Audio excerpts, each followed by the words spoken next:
By the year 2030, war won't begin with bullets or bombs. It'll start with silence. And a jet that doesn't show up on radar.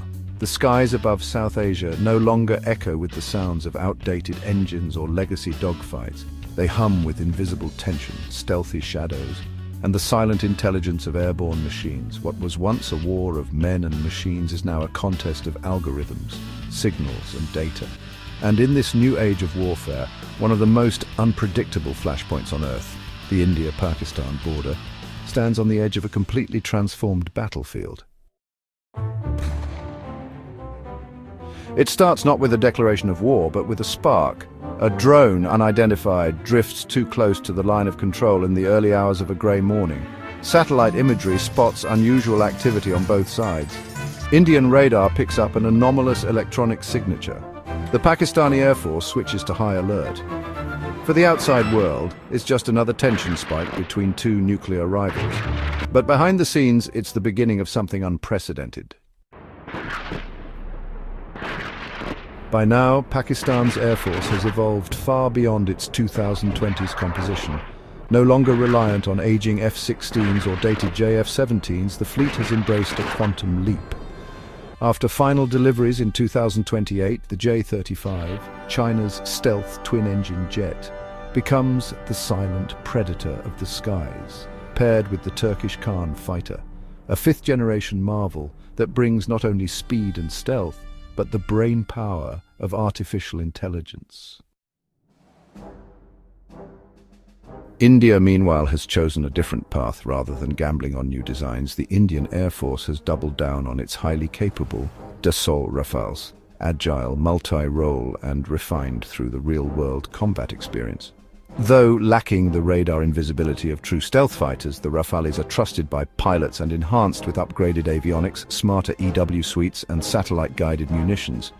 Most importantly, they're flown by India's most seasoned airmen, veterans who have seen real combat and trained for this exact scenario. The skirmish that follows is unlike any seen before. There are no visual dogfights at first, only radar ghosts, electronic decoys, and signals bouncing between orbiting satellites and ground command centers.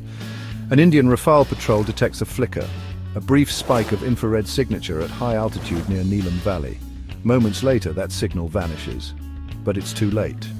From over 120 kilometers away, a J-35 has already locked on using long-range missiles guided by satellite data and AI prediction models.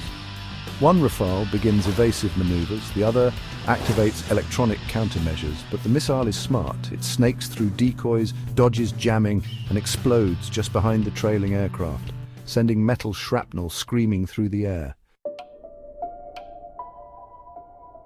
India retaliates fast.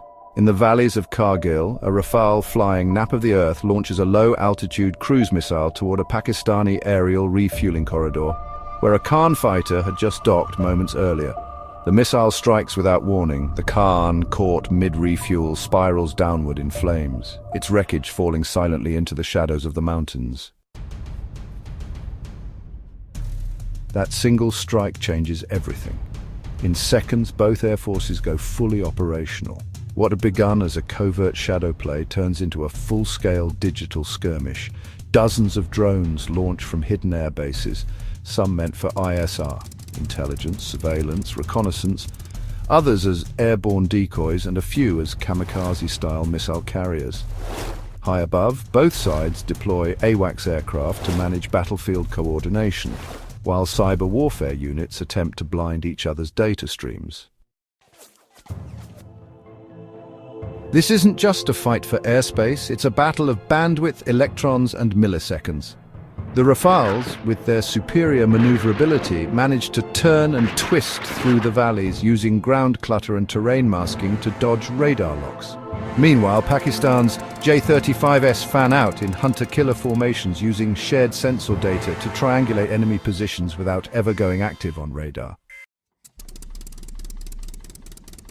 The Khan fighters proved deadly in close combat. One of them, powered by AI-assisted threat recognition, predicts the arc of an Indian missile seconds before it's fired.